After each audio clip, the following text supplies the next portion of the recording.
Jumpa dia rapat. Ivo. Oh, jadi sana. Nanti selesai dulu kita foto-foto. Siap. Sisi foto-foto kita. Saya ndak foto Pak, saya video ini. Video saja. Lagi Pak. Ya, sudah lagi tuh Pak. Kalau yang Adi Umar Kepala sudah monet dia.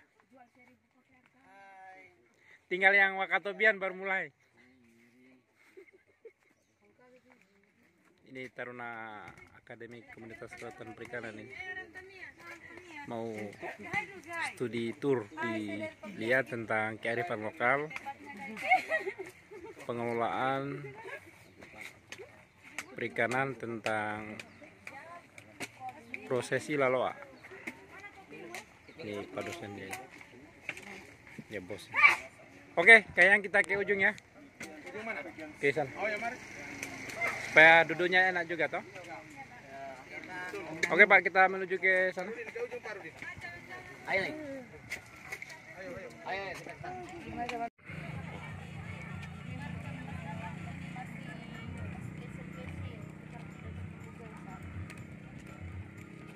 Mantap. Ada apa? Kenapa saya pegang ini di dia? Sial-sial itu. Saya tidak pegang dasar. Hirup udara. Udara di luar guys. Udara bebas kah? Teripang ada. Boleh hunting juga kalau mau hunting. Pak bisa tangkap ikan sini? Bisa tangkap ikan. Kalau ikan untuk kebutuhan di sini nih banyak, alhamdulillah. Ini tidak pernah akan habis ini ikan di sini insya Allah.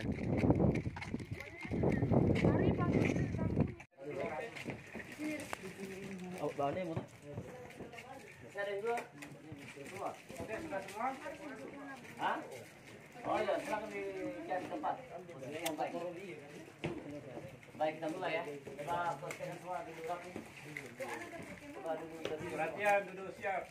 Gerak. Baik, kita mulai ya.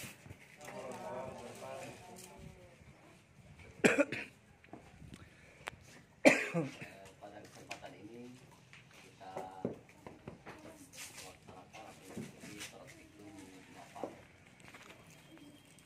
dengan tema pesta lokal Laloa ya. Laloa yang konon sejarah itu Laloa itu adalah festival penangkapan ikan berenang atau mungkin penangkapan ikan berenang setelah pasca penangkapan telur atau berproduksi masyarakat mungkin turun memanen atau menangkap ikan berenang yang ada di sekitaran ikan ini ya.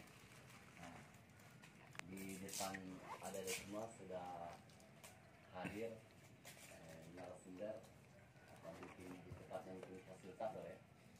Atau Sudah nelayan aja. penilaian ya, atau pemerhati ya, pemerhati tentang apa, aktivitas nelayan dalam hal ini ikan berenang termasuk masyarakatnya mungkin pemberdayaan masyarakat di tepatnya mungkin. Jadi Pak, sama-sama maaf saya mungkin secara ini pribadi dan lembaga minta maaf kami sudah dikawal. Ya, selamat datang Taruna Taruni Akademi Komunitas Kelautan Perikanan Akademi. Pertama-tama mungkin ucapan terima kasih dulu kepada adik-adik Taruna Taruni. Pertama menyangkut ini karena teman-teman dilaksanakan entah karena mungkin dari komunitas pemerhati lingkungan juga ataupun dari segi unsur pemerintah desa untuk unsur pendukung juga belum proaktif. Tetapi yang sebenarnya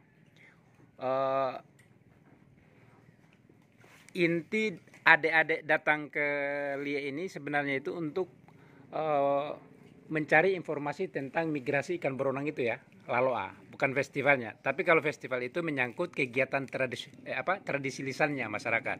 Itu ucapan rasa syukur aja sebenarnya. Ada 3 kelompok yang akan melakukan interview juga ya tentang kearifan lokal tentang Laloa ya, Laloa Borona. Jadi Laloa Borona itu adalah proses migrasinya ikan besar-besaran ke wilayah perairan Kadia Lia ini atau wilayah adat Lia. Oke, silakan untuk sementara.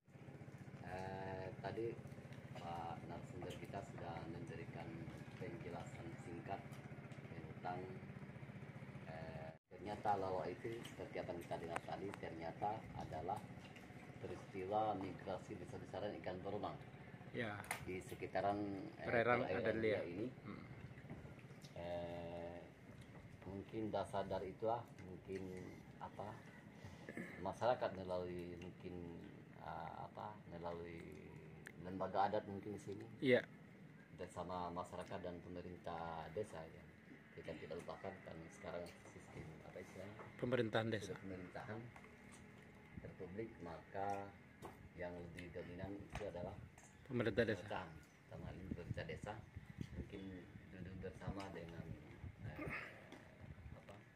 dewan bulan atau bulan Januari kah atau mungkin bulan tahun hijriahnya Iya. di bulan apa ya, untuk lebih pastinya kita kembalikan dulu ke narasumber Ya, Pak. untuk lebih jelasnya dipaparkan atau disampaikan. Ya, terima kasih Pak Pembimbing. Untuk asal mula nama Laloa itu sebenarnya bahasa lokalnya itu adalah lewat.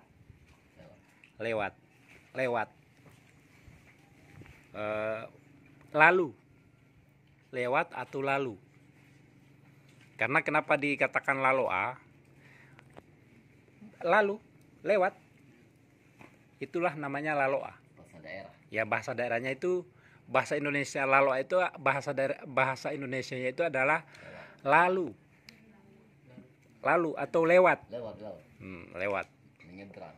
Ya, karena kan tadi saya sudah sampaikan bahwasanya untuk yang prosesi Laloa itu adalah prosesi migrasinya ikan dari di bagian ujung bagian barat sana ke bagian timur.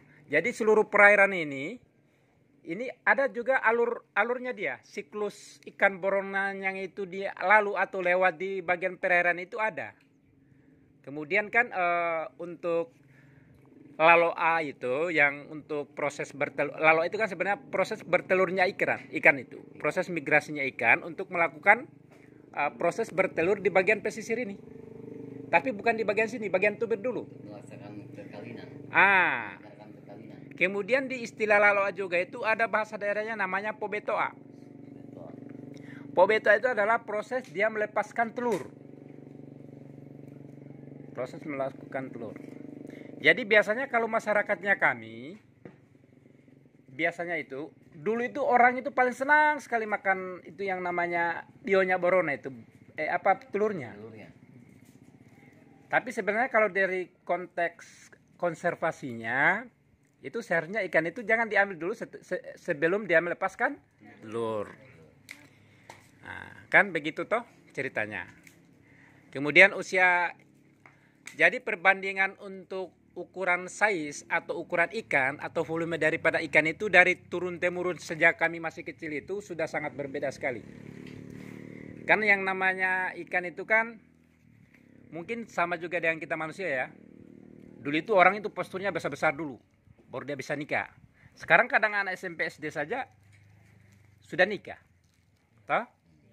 Padahal juga ada undang-undang perlindungan anaknya. Tapi sudah, jadi gen itu dia semakin apa istilahnya ya?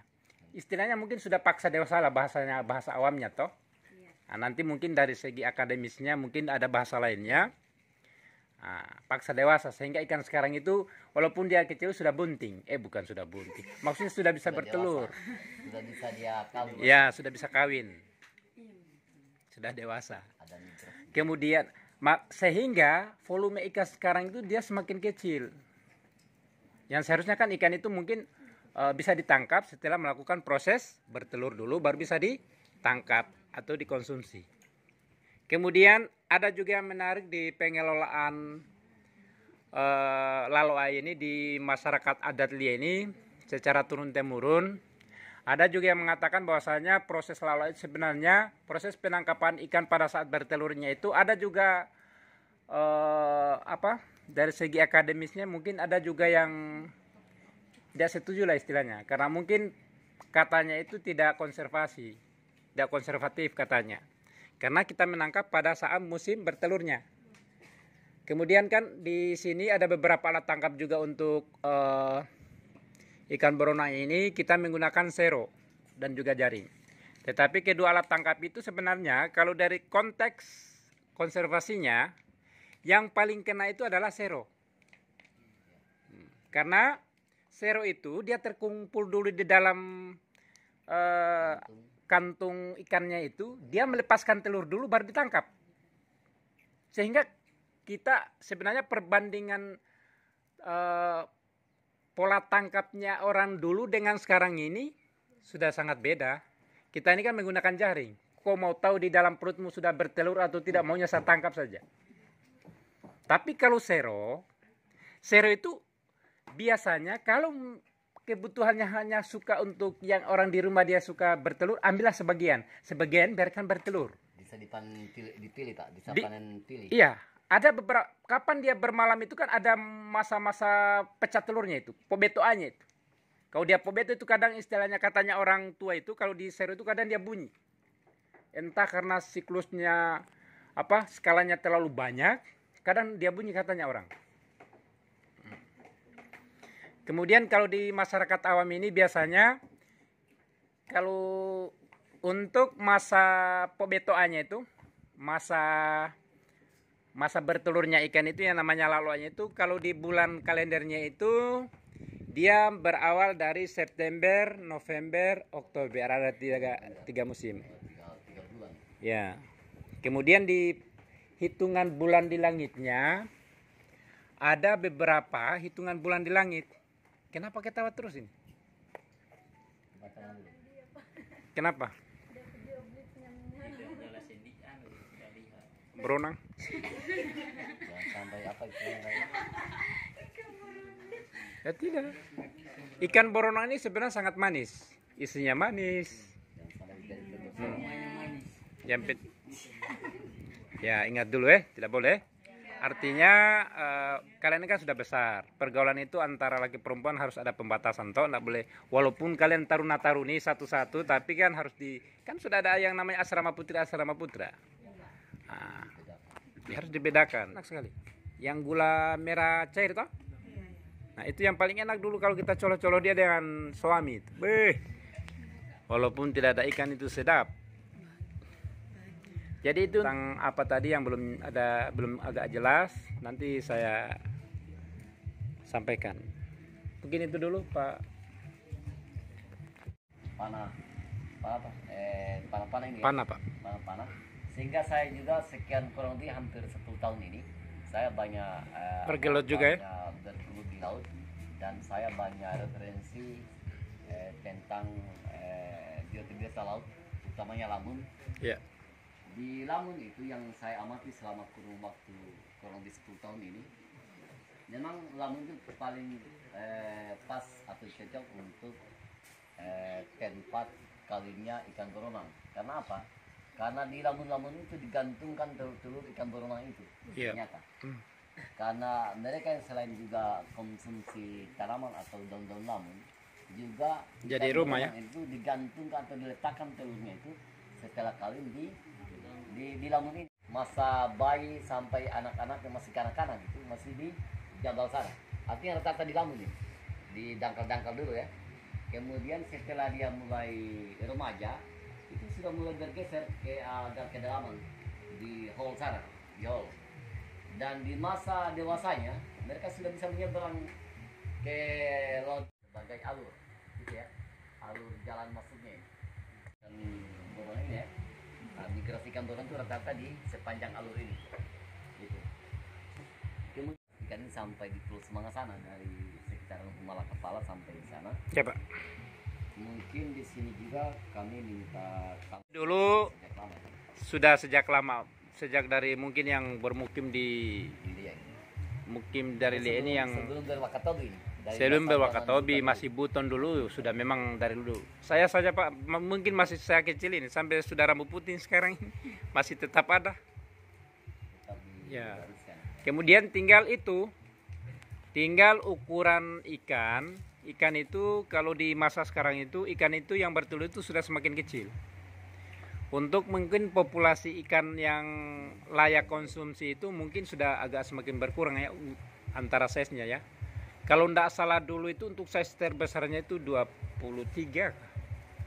Kami kan melakukan pencatatan juga, Pak. 23 cm lebarnya. Iya, panjangnya. Oh, panjangnya. Panjang volumenya toh. Nah, ada juga yang paling kecil itu 14 cm. Sudah bertelur.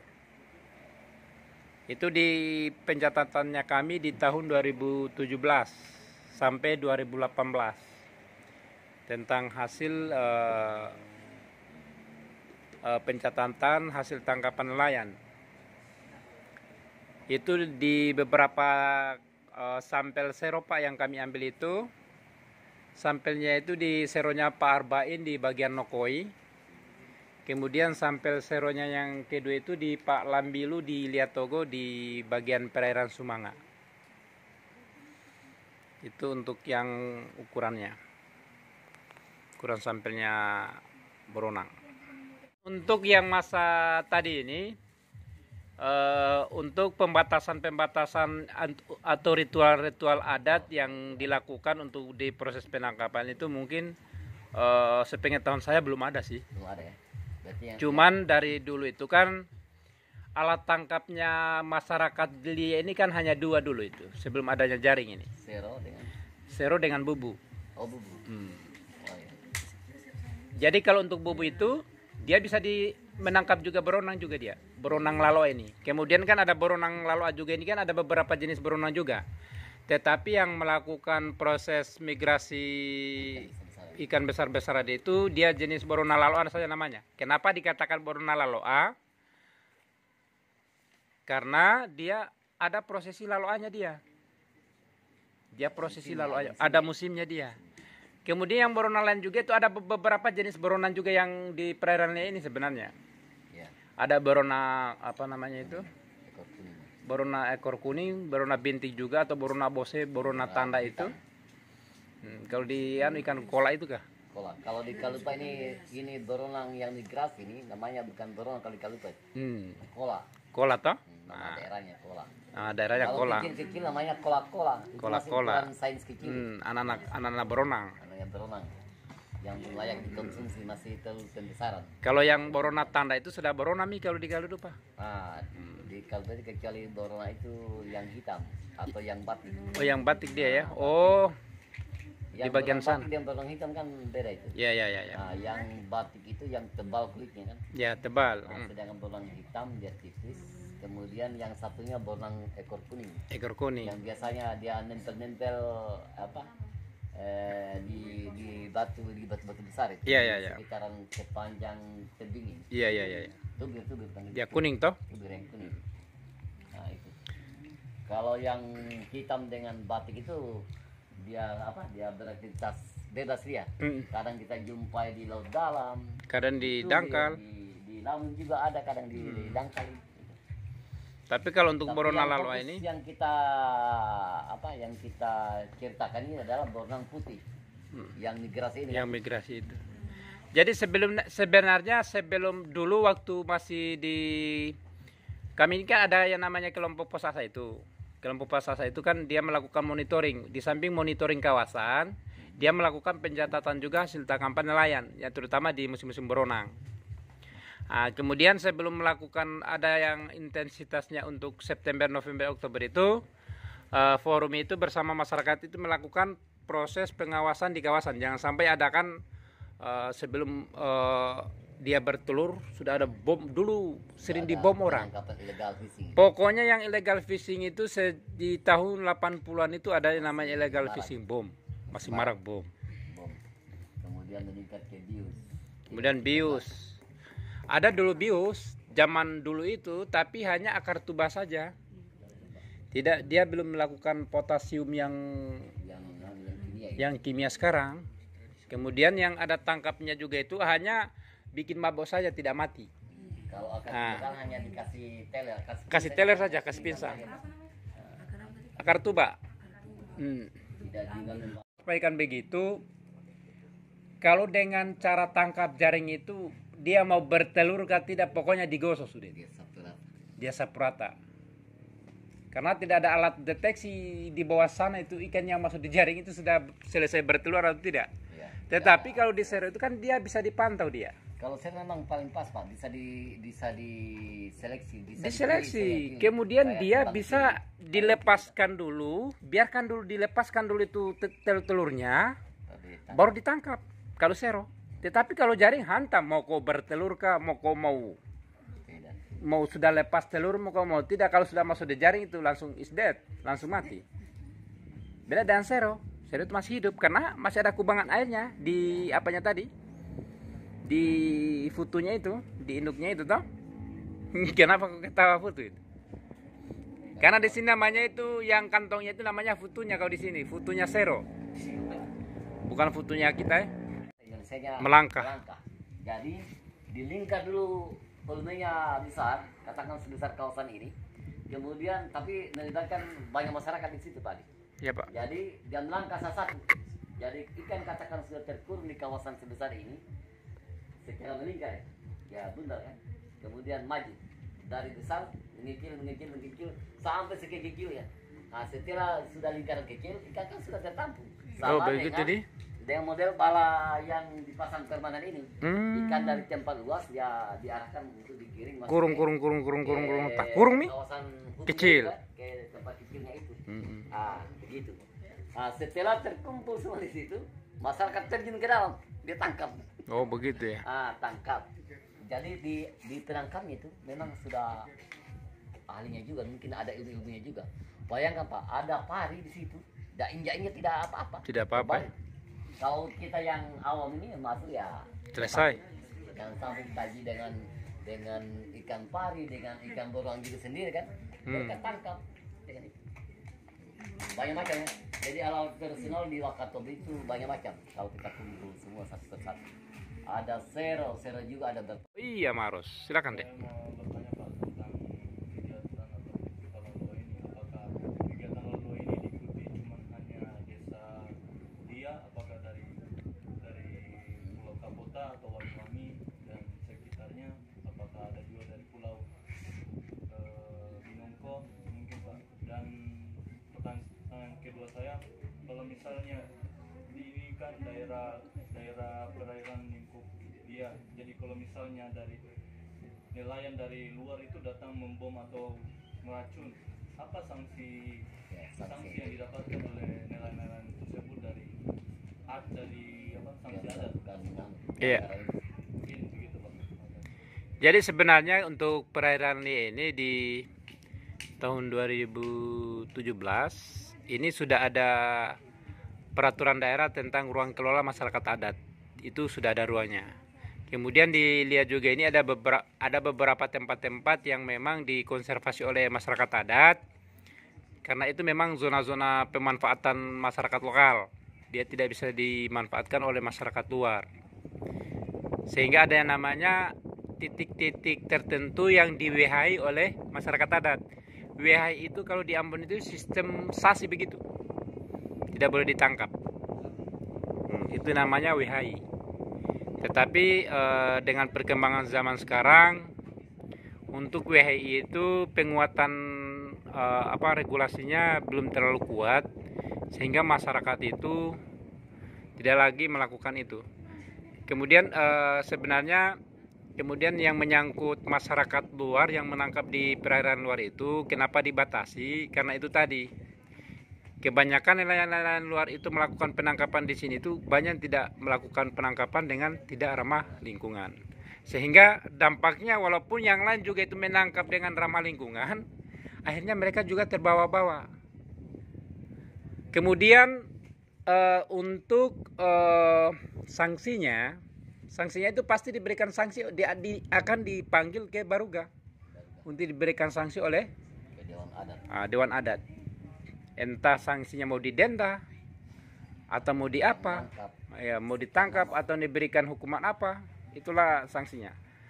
Karena memang untuk yang sanksi-sanksi yang di masyarakat adat itu dia memang tidak tertulis dia, hanya penyampaian seperti itu. Tetapi kalau dengan adanya dulu yang proses pengelolaan perairan area perikanan yang dikelola oleh anu itu ada sanksi-sanksi itu sebenarnya untuk hukumannya sebenarnya tidak ada, hanya hukum formal saja sebenarnya. Kalau yang melakukan penangkapan dengan potasium atau bom, biarlah hukum negara saja yang ngatur atau hukum perikanan saja yang mengatur atau orang yang berkepentingan saja yang menghukum. Tetapi kalau masyarakat adat itu cuman hanya menjaga, mengawasi ini perairan supaya masyarakat itu melakukan penangkapan dengan proses ramah lingkungan. Itu aja yang kami lakukan. Tetapi kalau untuk pembatasan sebenarnya itu nelayan luar itu dengan adanya nelayan luar yang melakukan penangkapan secara eksploitasi secara besar-besaran juga, atau dengan melakukan penangkapan secara tidak ramah lingkungan, makanya wilayah ini dilarang nelayan luar melakukan penangkapan. Nah, karena hasil ini sebenarnya kan hanya untuk disediakan juga untuk masyarakat lihat sebenarnya, untuk hanya kebutuhan, tidak dijadikan sebagai apa istilahnya, diperjualbelikan kah atau apakah, hanya untuk kebutuhan saja, hanya kebutuhan makan saja, supaya masyarakat lihat itu tetap ada itu yang namanya ikan. Ya, artinya penangkapannya tidak terlalu apa? Ya, masih tidak terlalu berlebihan lah, tidak terlalu overfishing namanya, toh? Ya, tidak terlalu overfishing. Mungkin itu ya. Sudah jelas kah? Kemudian saya tambahkan juga. Ya, silakan lanjut aja. Kemudian saya tambahkan mungkin kenapa dilarang. Mungkin pertimbangan selain juga di bawah laut ini, di atasnya ini kan rata-rata ini sepanjang Pembudidaya perairan ini kan dimanfaatkan untuk lokasi budidaya rumput laut. Jadi kapan dibom di bawah Bes, selesai. bukan hanya dasar laut yang mati. Di atas juga ini akan hancur juga, kasihan. Alternatif pencarian utama masyarakatnya kan akan habis. Kemudian Pak Adi, sejauh Iya, ini Pak. sejauh ini apa dilihat ini sudah pernahkah ditemukan atau diberikan sanksi bagi nelayan-nelayan yang melanggar tata krama katakan Penangkapan di sini. penangkapan ikan itu? Ya, sebenarnya dulu di sini bukan penangkapan ikan ya, di tahun 2000-an lah.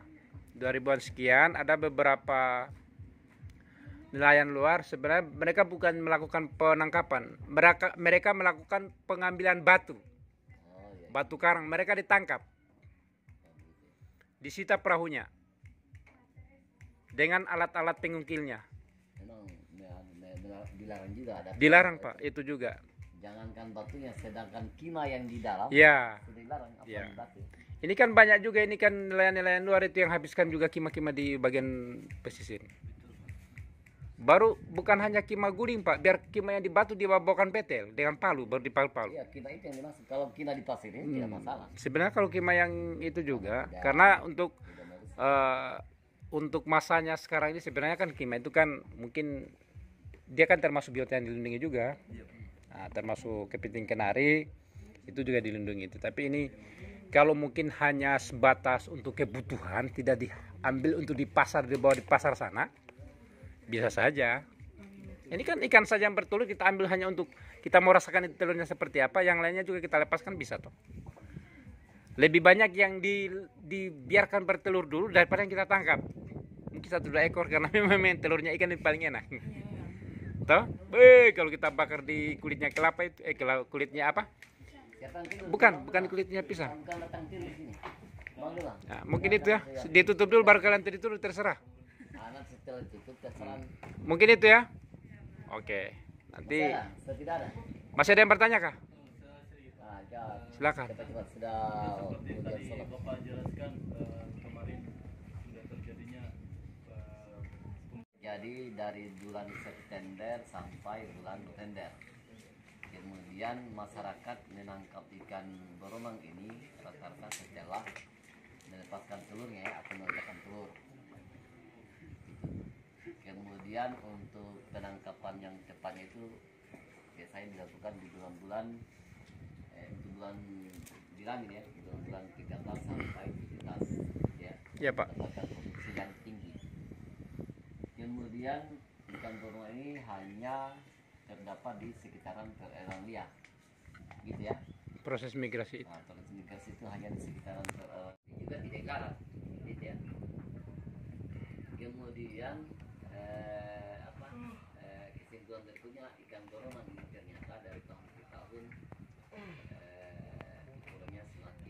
Dia anu itu. Dia naksir itu. Jupe, Mai mau jupe. Jupe. Bukan katanya kayak hutu. Apa, Pak? Hutunya ompok. Sorry men, sini. Ini mereka sudah selesai melakukan proses wawancara ini. Ayo foto dulu ayo. Menangis mereka lagi. Beliau dia anu Pak istirahat. Oh iya di sini boleh. Amat nih gimana sebentar. Sini, Bapak. Oke. Duduk ke sana saja. Perempuan duduk. Sini, Bapak. Perempuan duduk asal jangan jongkok. Tidak bagus dilihat. Merapo. Siapa ngambil gambar? Saya saja.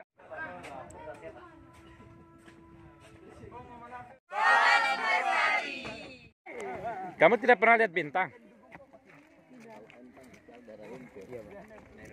Cocok di Kaledupa. Apa itu? Ini yang paling kayak Apa itu? oh, telurnya dan Apa itu? ikan apa? Ikan teri, Pak. Bukan teri itu. Ikan bayi pula. Tidak ada teri di sana. Di Medan. Ada, Pak. Ikan teri Medan ada namanya, Pak. Oh. Yang tapi udah diasinkan. Oh. Kalau yang